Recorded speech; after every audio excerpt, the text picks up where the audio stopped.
the question, the theoretical question is, why does therapy work when it works?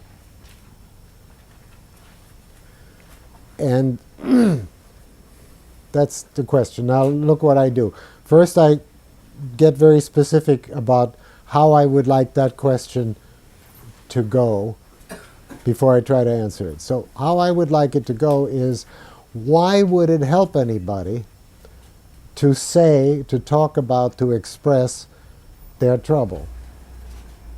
And this is, of course, what the person who doesn't know anything about therapy would ask you. You know, yeah, well, whenever I get into those things, I just feel bad. So I go and I pay you to tell you all these things, and that's just going to make me feel bad, isn't it? And the usual answer to that would be, you're a doctor, you're a wise guy, you're going to tell me some solutions that I can't think of. And we all know that isn't quite true, right? So the question is, if the therapist or the listener, whoever that might be, is not going to give answers to the person's problems, because we don't really know any answers, what is going on such that it sometimes helps to do this, right? It's probably the first question you ever thought of. It can't be a question that you haven't thought about. You know, this person's going to come, they're going to tell me all their troubles, they're going to cry, they're going to complain, they're going to be stuck, and then they're going to say, well, doctor, what do I do? And then I'm not going to know what to do, and there isn't anybody who's ever practiced who hasn't thought about that. And the question theoretically is, well, what is supposed to work here? What is supposed to happen such that this paradox works, such that going into and feeling all over again all these bad things will make you better? What is that? What happens there? Theoretically, my answer, don't forget all theories are sometimes wrong, my answer is that a human being is not a box full of content, whether you call them experiences or feelings or dynamic circuits or whatever, however you want to think about what I call the content. A human being is not the content. A human being is interaction. And notice that I'm violating the grammar by saying that. I'm supposed to say a human being is in interaction, because the word interaction is so structured grammatically that there's supposed to be an A and then a B and then they interact. And instead of that, I'm saying something strange. I'm saying, no, I think we are interactions. I think living bodies are interactions with the air and the ground and the food and other species members. I think we are interactions. And from that point of view, if you look at a person, like if you're looking at me, you can see that I'm interaction, right? I've got these eyes and these hands and these feet on the ground and these sexual organs and this inhaling, exhaling, and this sweating out and taking in. You see it? I am interaction. And not just on the physical level. I'm interaction with other people. 9 months with my mother before I was even born. And then everybody else.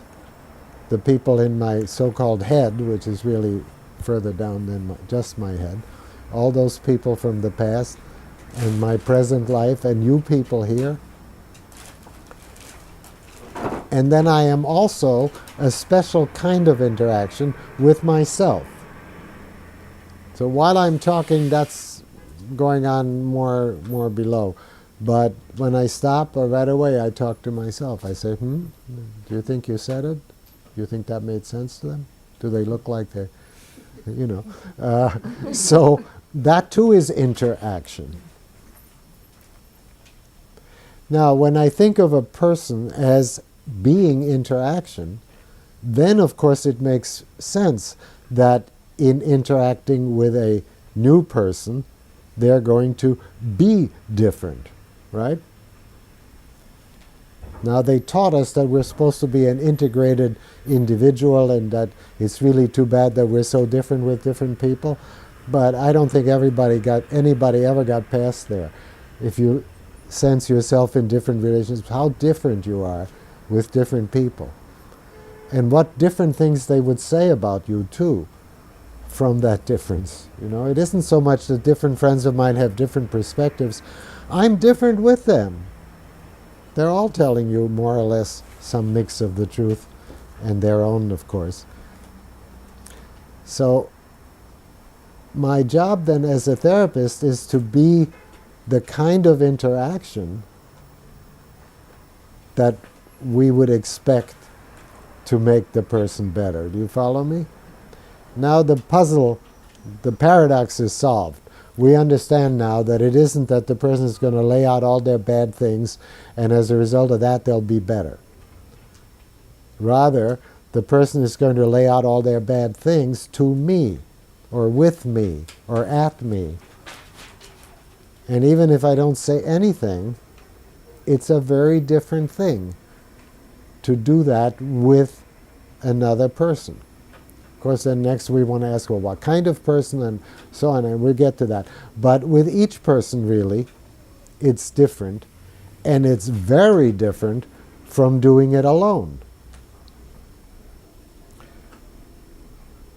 In the first way of saying it, it seems like a puzzle. A person's going to say the same thing to you that they've said to themselves, and then they'll pay you and go home. And what is that?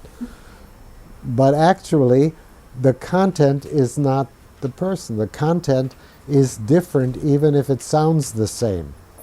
Even if the person says all the same words that they said to themselves alone in their room, it's different to say them to you.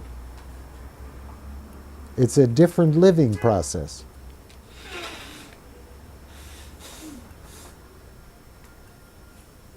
And that's where the possibility of change exists.